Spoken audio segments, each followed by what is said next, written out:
Litter is one of the most visible forms of waste in our communities, but it's also a clue about our habits, our systems, and how we care for the places we share.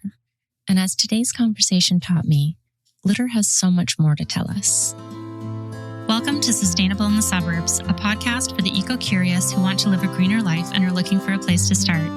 I'm your host, Sarah Robertson Barnes, a soccer mom with a station wagon and a passion for sustainable living. Each week, I'll bring you practical tips and honest conversations to help you waste less, save money, and make small, doable shifts that actually fit your real life. Because sustainable living doesn't have to be perfect to matter, and you don't have to do it all to make a difference. Hello, and welcome to Sustainable in the Suburbs, the podcast where we start where we are, use what we have, and live a little greener, one small shift at a time. My name is Sarah, and I'm grateful to be spending a little bit of time with you today. If this is your first time here, welcome. This podcast is bi-weekly with new episodes out every other Tuesday. So please make sure that you're following the show wherever you are listening today so that you don't miss an episode. And if you'd like to support the show, I would be so grateful if you left a rating or a review wherever you are listening today, as it really does help other folks find us. Or you can click the support the show link in the show notes. For all of the show notes and blog posts and the newsletter and everything else, head on over to sustainableinthesuburbs.com. And as you're listening to today's interview, in case it isn't obvious, I was a bit under the weather and sounding like my favorite thing to talk about, which is garbage. But it does sound worse than it is. So let's do just that and talk about garbage. Have you ever noticed litter around your neighborhood? Along the side of the road or in the park, near the school, around a bus stop? Maybe you've taken part in a community litter cleanup and seen just how much can collect in the places that we pass through every day. Litter can seem like a small thing. It's annoying and it's unsightly, but it's also easy to dismiss as someone else's problem. But litter tells the story of how we live and who we are and what kind of communities we want to build. Because once you start paying attention to where it shows up and what kinds of things are being left behind, it starts to point to something bigger. Litter tells us something about our habits and our infrastructure, our public spaces, and the systems that can make some choices easier than others. It also tells us a lot about care. Who feels responsible for a place, whether there is easy access to garbage and recycling, and what happens when a space feels neglected, and what can happen when people come together to look after those places. My last episode was about plastic in our homes, the plastic we bring in, the plastic we already have, the reusables we actually use, and the disposable things we can sometimes give one more job before throwing them away. Today's conversation takes that idea out into the community because sustainability does not stop at our front door. It shows up in our parks and on the sidewalk, in the schoolyards, along our roadways and waterways and trails and beaches and other public spaces.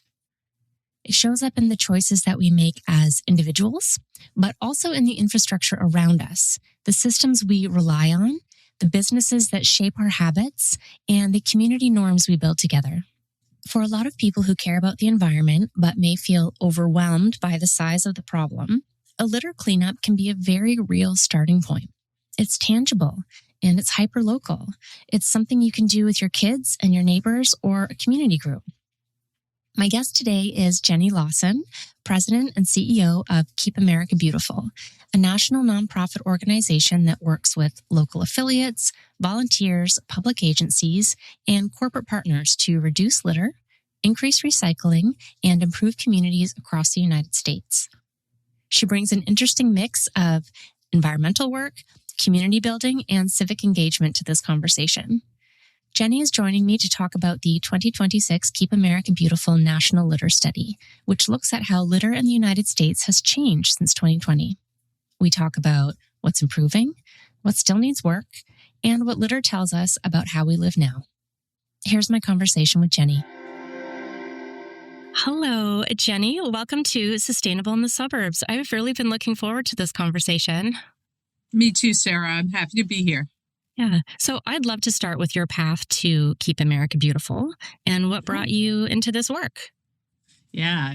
Sometimes I think the simplest answer is fate. And then I think it's, 30 years of work. So I have had a career in sort of the intersection of social impact and community and companies to some extent that started in affordable housing and housing policy, but then over time grew into the environments in which communities can be successful. It's been a good part of my career at the Nature Conservancy.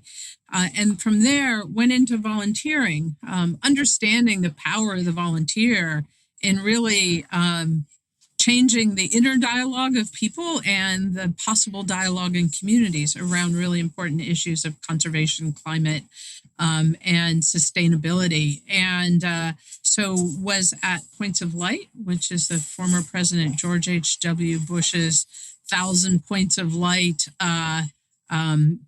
foundation that really focuses on volunteering. And then one day somebody said, have you ever thought about this job? And sent me the opportunity to look at the intersection of volunteerism and environmental work and the work that companies do, frankly, at Keep America Beautiful. So, every now and then something comes across your desk and you think, oh, this was absolutely made for me. And sure enough, I'm happy to have been here now for 4 years. Wow, it's not a linear path, but it just seems so perfect. Meant to be, yeah. Yes. So for listeners who may only know the name, what does Keep America Beautiful do today? Yeah. So Keep America Beautiful is actually a nearly 75-year-old nonprofit, really known for iconic advertising and behavior change communications around litter cleanup, and really some of the earliest environmental advertising. And then grew into this network of more than 770 affiliates, almost entirely across the U.S., that focus on community action. So whether it's cleaning up litter, recycling, planting trees, beautifying neighborhoods, bringing people together to sort of develop community-based relationships that can make change in community, environmental change in community, sustainable. And that's what we do today. So those networks across America, they really do the work on the ground. Each one of them is a standalone organization, and we provide coordination and financial support where we can raise the money and find it, and then some of the communications and engagement and research overlay that really helps those engines work in local communities. And why does litter prevention continue to be such a central part of that work? Because litter continues to be a problem. When I first started this job, David Sazaki at TerraCycle said to me, Jenny, litter is part of the human experience. It's how we learned about ancient cultures was by looking at their litter piles, right? So this is not, it's a different problem in the modern age, but litter has been part of the human experience from the beginning of time. Now, managing that litter, taking care of it, doing it responsibly, not letting it affect communities, that's the challenge of now, right? So litter continues to be a problem across America. But the good news is our most recent litter study shows that things are getting better. In fact, in this day and age, it's really hard to find things that are getting better. But this is one of those opportunities. Litter's dropped 34% since 2020. Which is incredible. We're going to get to the litter study in just a moment. I have so many questions about that. It was a wonderful read. But I think a lot of people think of litter as an eyesore that we just notice when we're walking through a park or driving down the road. And the study really makes the case that litter affects communities in much deeper ways. So how does litter change the way people feel about the places where they live? I think you've articulated it, actually. Litter changes the way people feel about where they live. It affects how they value their neighborhood, including the property values. It affects how they value the relationship with others and how they feel about what's happening in their neighborhood. So historically, we know that litter begets litter. When litter's on the ground, it attracts more litter. When less litter's on the ground, it sends a values-based message to others that we don't litter in this neighborhood, in this city, in this town, right? So litter really helps reflect positive change in community when it's taken care of properly. One thing that stood out to me in the study is how widely people seem to agree that litter is a problem. So, why do you think that that's an issue that cuts across communities and even political perspectives? Because it's something that we each see for ourselves. We don't need the lens of the media or the lens of politics to let us see and feel how we react when litter's on the ground in our community. So, I think at the core, it's very apolitical. Our own organization, you would think across America in this day and age, 770 affiliates, they come in all shapes and colors and sizes, right? So we consider ourselves to be very apolitical because we represent so many different voices, because litter is also a hyper-local problem. And politics tends to get less defined and contentious the closer to that block, that neighborhood, that community the conversation gets. And so litter is a neighborhood-based problem. And so neighborhood and neighbors coming together really start to form part of the solution. That makes so much sense when we think about how this does happen at a community level. That's every litter cleanup I've ever been a part of has involved my neighbors or my school community. Yeah. So the 2026 National Litter Study gave us a really clear picture of what's actually happening with litter across roadways and waterways and now coastal areas, which was really neat to see. And what interests me most is not just the numbers themselves, which we'll talk about, but it's what those numbers reveal about our habits and our systems and the way that our daily life is changing. So why did Keep America Beautiful feel it was important to update the National Litter Study now? So it has been our tradition to update this every 5 years. And so we're sort of on that trajectory, having last done the study in 2020, where we also saw a decline, but not as significant as the one we're seeing this time around. And so we were very excited to update it. It also here in the US comes with, the country's 250th birthday, and really some really other big landmarks that made it the right time to do a benchmark of where we are against this problem. And the study does show real progress, but it also makes it clear that the problem is far from solved. So what should people understand about sort of both sides of that finding? Sure. I mean, there's no single fix for litter. It's not like we can all go do one thing and that's going to, just dramatically change what happens next. The reality is, strong programs that educate and shape behavior so that culture of we don't litter here becomes part of the national vocabulary. And I think otherwise, strong local programs, better infrastructure, and more engagement from business and community partners. When we all work together, good things happen. And so this is a place where not only does good things happen, but you see it pretty quickly, right? When all those community groups and infrastructure and the communities picking up the litter and there's a community cleanup and then the local government comes by with the trucks and takes the litter to the landfill or to recycling, all of those things working together point to success. And I think we're really excited because it's something that each of us can participate in at every level, whether you're an individual, whether you're a community leader, whether you're a city, whether you're a state or a province, right? Each piece along the way adds together for that total solution. And one thing that really stood out to me too is it shows how the litter stream is changing with things like cardboard and vaping related litter, PPE, which makes a bit of sense, but and plastic water bottles are all moving in different directions. So what do those shifts tell you about how our daily lives have changed over the last 5 years? Yeah. I mean, think about the last 5 years. How much cardboard gets delivered to your doorstep on any given week, month, year? And you and I are just, single people in a whole stream of, customers of delivery companies. and have it come to your doorstep, which is super convenient, but it also causes litter, right? So cardboard litter's up 50%, right? It's a reflection of our online shopping habit. PPE litter, as you mentioned, is down 76%, right? We're not living in that constant presence of PPE anymore.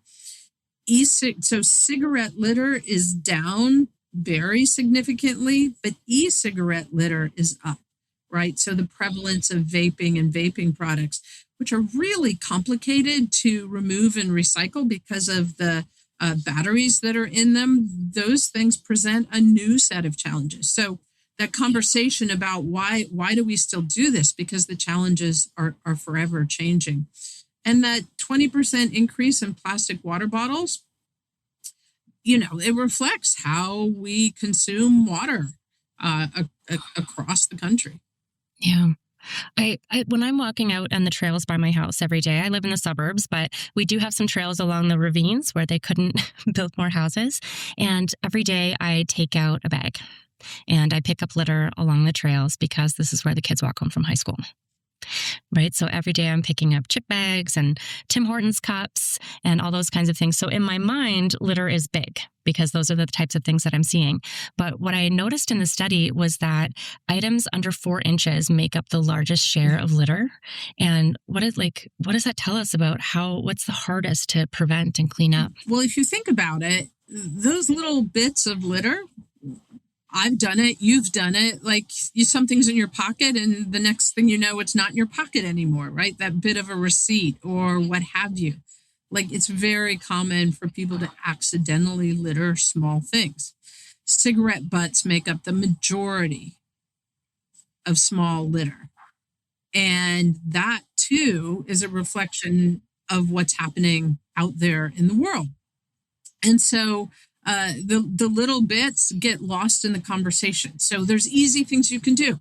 Put the cap back on your plastic bottle and recycle it, right? Like don't take those things apart, put it back on and throw it in recycling.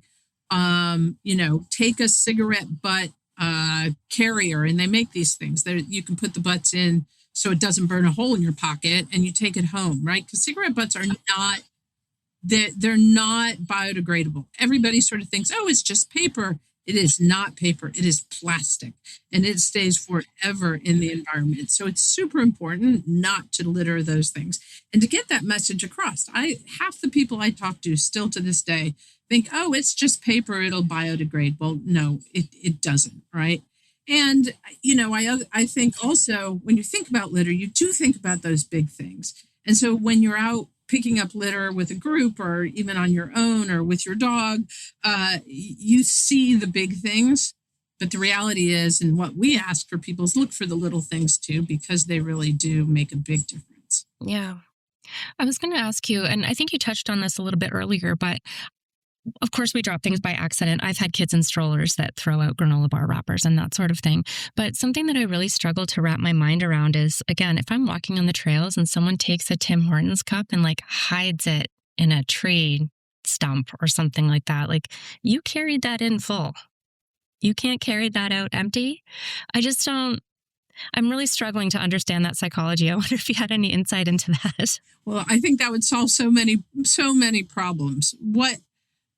What we know is that access to the proper way to manage waste is a really important part of the solution. And so if you're walking along and you don't see a trash container for that cup or bottle or recycling bin for that bottle,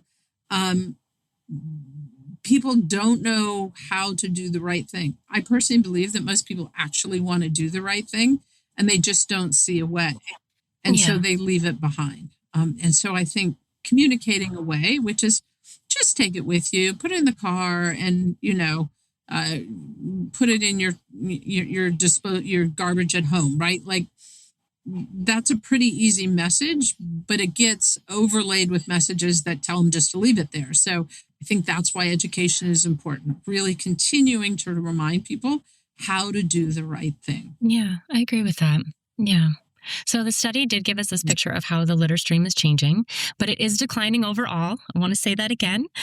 Some things are still persistent and some new challenges are emerging. So the main thing I came away with reading the study was that progress is happening. And that means there are things that we can learn from what's working. So when you look at the decline of litter since 2020, what do you think has made the biggest difference? I think better infrastructure, mostly stronger local programs, stronger enforcement. Tire litter and automotive litter continues to be a huge problem across the U.S. And but the stronger there are enforcement programs, the better the outcome, right? So when you get strong local programs and enforcement and good infrastructure, like we just talked about, where do those waste bins go? How frequently are they displayed? Are they placed throughout a park?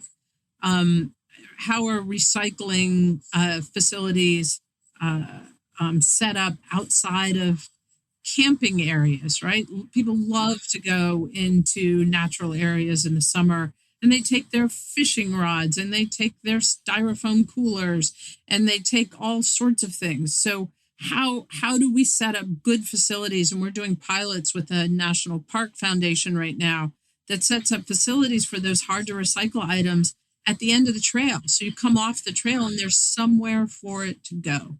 When programs like that are in place, the outcomes are better.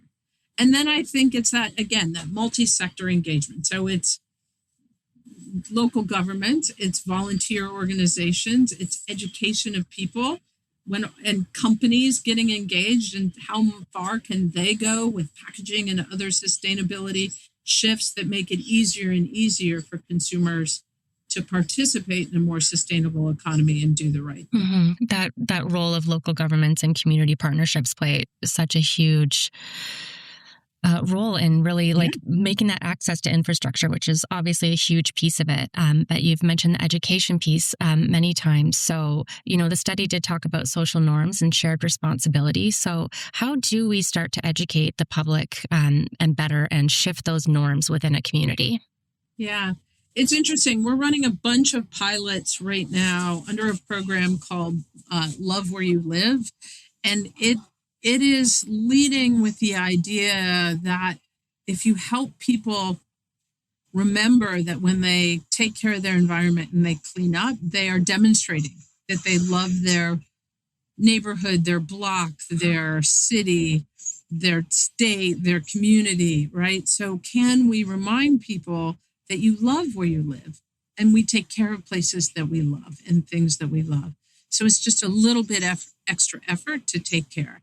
And the early pilots of this campaign really show people are more willing to and better understand how to recycle, more willing to do it, see that is an important part of being a citizen in their community, right? So those are great indicators of how do we sort of get people into this mindset that litter-free communities is a value. Yeah, at its heart, sustainability is about care. That's what I'm always saying on the show. So I love hearing that so much. Yeah.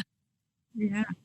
Well, I think the other piece of it is in this sort of age where the conversation around loneliness is so important, right? People are feeling isolated. They're focused on what they're doing online.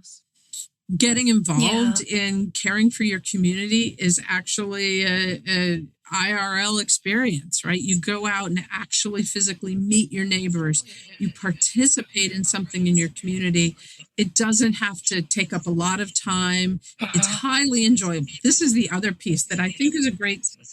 You say to people, "Oh, let's join me for litter cleanup." And you're like, "Well, that doesn't sound fun." Yes. My advice is always go do one and then tell me if you feel the same way, because people have fun when they're doing litter. Yeah, especially when you get the kids involved, because they're great spotters. So, yeah. Yes. Well, and we've got bingo cards, right? For, find the weirdest thing, find the smallest thing, find the biggest thing, right? You can make it a game for younger kids. We highly encourage going out when you're walking your pet and have just an extra bag that you take along and clean up litter on the way, right? Because we all get very frustrated when walking our pets and finding litter on our And trip. when people notice you doing it, because I mentioned earlier, I do it when I'm walking my dog every day, they say, "Oh, wow, thank you for doing that." And I think that influences them just that little bit to also pick up a piece and drop it in the trash can at the end of the trail. So people are watching what you're doing, and you do have the power to shift that influence with the folks that you see every day. Yeah. Yeah, I completely agree. So much of what we've already talked about comes back to this idea that litter is not solved by one group of people just doing one thing one time. It does take individual behavior, yes, and also infrastructure and community programs, and businesses and local governments and all the systems that have to work together to make that better choice easier. So how do you think about the relationship between individual action and that broader community or systems level change? I think they need to work hand in hand. So that individual action is both the litter that you clean up on your own or with your girlfriends I don't know if you've ever heard of plogging, picking up litter while jogging. So maybe you go plog with an athletic friend and, again, make it fun and make it engaging. At the same time, I think it develops in people a certain set of advocacy. So letting your community know that this is important to you, sending emails to the solid waste team or to your local official when you see something that's illegal dumping, right? You can get in the game by identifying problem areas and things that the government needs to work on. There's also, when you have the opportunity to vote for funding for waste management programs, that's a really good thing. So there's some very simple ways that people can take very important action from a citizen perspective. Now, the role of government is you need to invest to solve the problem.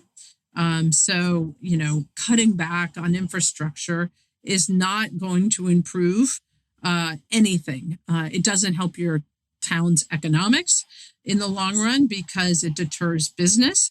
If litter is out in community. So the government needs to be supported in building appropriate infrastructure, including recycling, right? So U.S. Recycling is very, very desperate and managed in 50 different ways across the country, probably more like 300 different ways across the country. And so the more we can smooth out those systems and find consistency, the better off we are. Mm-hmm. We had that similar situation in Ontario, and it's just now come under one umbrella in Ontario. But of course, it can't be the same across Ontario because the facilities in Toronto are very different from the facilities available in Northern Ontario. So it is that education and infrastructure piece again. And what role do businesses and producers need to play in preventing litter before it becomes something that communities need to deal with? Yeah, I think we're seeing some of those changes, right? So it is, how do you make packaging that is less likely to create litter, right? So I've seen in Europe, the tiny little bit of the plastic top on a bottle sticks with the bottle. It's not a separate thing. So you don't have the opportunity to accidentally drop that lid or have it be separated before recycling. I think the more recycled materials become the baseline for products. So more glass, more aluminum, things that are highly, highly recyclable help incentivize getting those materials back into waste management, not just left on the ground. I think, again,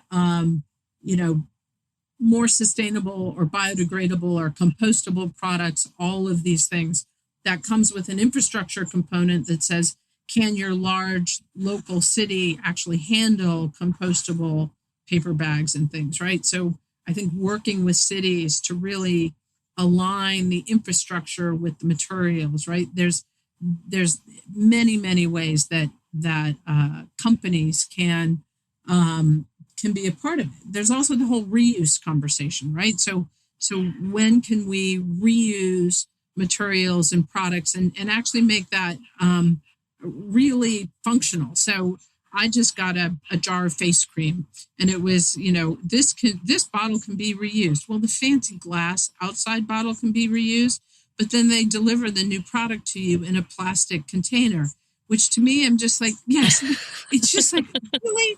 Like, so close. really? So close. So we just have to keep pressing on actual solutions, right? So maybe the marketing language comes first and the actual reality of reuse is something that still needs to evolve. But I think we've got to figure out, how to make that actually work. Yeah, I think we're definitely on that path. We have the solutions we need. We just need to orient them. Yeah. Yes, it's a great way to look at it. Yeah, I think that's right. So I'd love to end by coming back to this idea of the communities that we want to build going forward. And we've talked about what litter reveals and what is changing and what's working. So where do we go from here? What do you see as the biggest opportunity right now for continued progress on litter? Yeah, I think the biggest opportunity is for folks to get involved with their time, but also get involved with their advocacy and their pressure. I mean, we see what happens when social media starts to put pressure on governments for change. I think it's a great thing, right? Like, so starting to use what you're seeing and what you're doing as baseline for what you want to communicate to your local and state and community governments.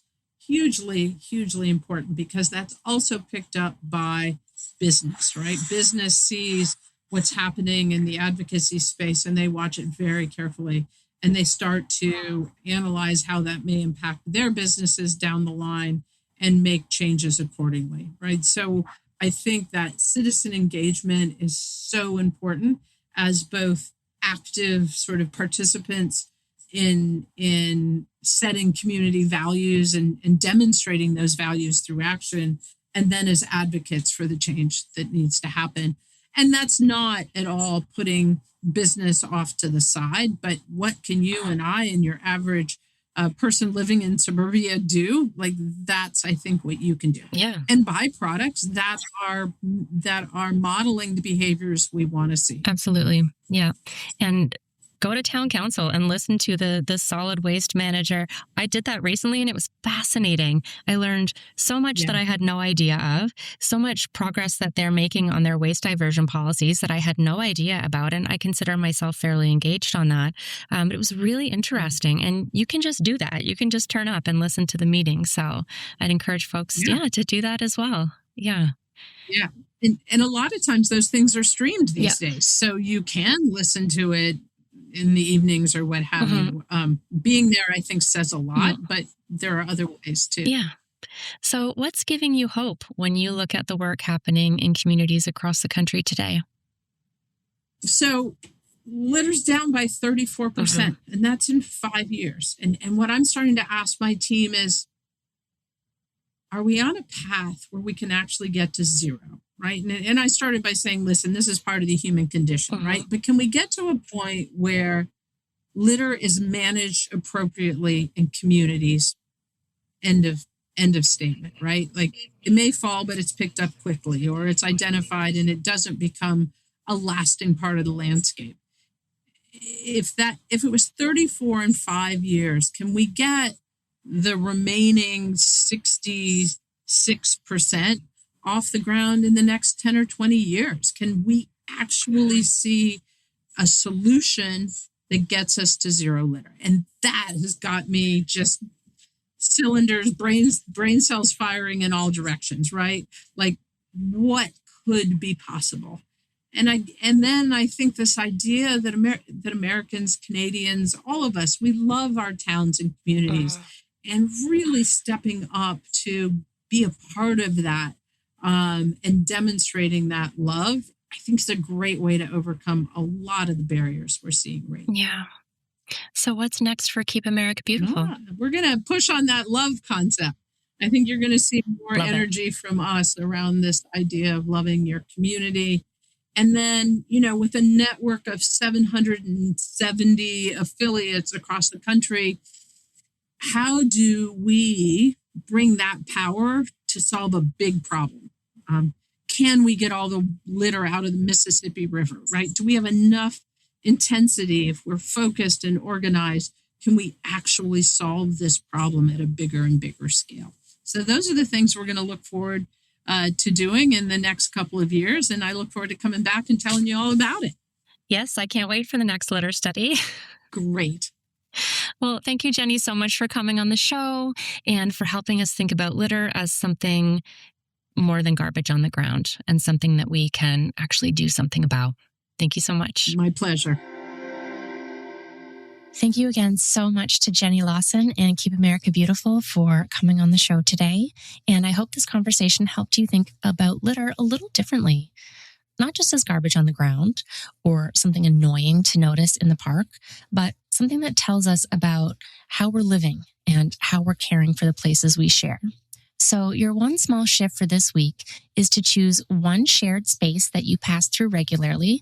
Be a park, the sidewalk, outside your house, a trail, the schoolyard, the bus stop, or a stretch of road in your town, and notice it a little differently. Is there litter? What kinds of things are showing up? Are there bins nearby? Does the space feel cared for? And is there one small thing that you could do to help care for it too? So that might mean picking up 5 pieces of litter on your morning walk, or joining or starting a local cleanup. Asking your municipality about bins in a spot where they are clearly needed, or simply paying attention to a place that you usually move through on autopilot. So I will include links in the show notes to Keep America Beautiful, the 2026 National Litter Study, and resources for finding or organizing a cleanup in your own community. And if this conversation was helpful, I would love it if you followed or subscribed to the show, left a rating or a review, or shared this episode on social media to reach someone else who cares about their neighborhood and wants a practical place to start.